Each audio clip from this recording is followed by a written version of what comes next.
Hi, my name is Ross Murray. I'm a Lutheran deacon. I'm the vice president at the GLAAD Media Institute. I'm the founder and director of the Naming Project, an LGBTQ youth ministry. I am also the freaking deacon producer on the Yes Jesus podcast. And I've written a couple books about LGBTQ youth ministry and about everyday advocacy.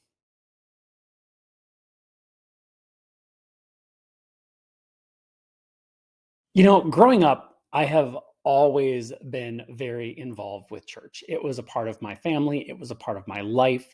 It is a part of just what I did. And I went from my little hometown and my home congregation that I loved and loved me into college studying youth ministry and on to seminary. And eventually realizing my coming out process was also sharing a part of who God made me to be with other people. And for a long time, I was able to just honestly and truthfully talk about myself in a way that brought people in and actually convinced some people that didn't think that you could have both a religious background and an LGBTQ identity. And then there's a few times where it didn't work. And I realized that that became a calling for me.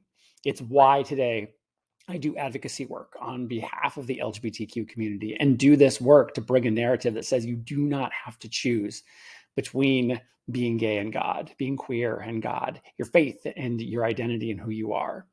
I think the ways in which I see that mutual respect being practiced happens in communities like the Naming Project, where youth who are still figuring out who they are, still figuring out who God made them to be, get some space in order to examine and explore in a community with other people. We don't push anything on them.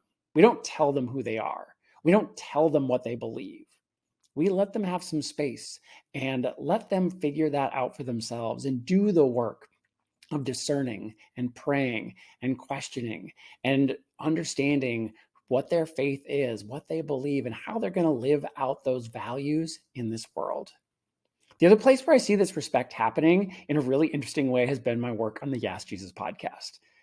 We started this because the two hosts were former fundamentalists who had to do a lot of work of their own reconciliation, which was incredibly difficult.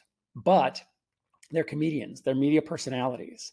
They have found a way to realize that they can approach life and with humor, with their faith, with jokes, with irreverence, with real talk about relationships and sex and jobs and the way of the world, and yet still be funny, still be irreverent, still be very real in this world.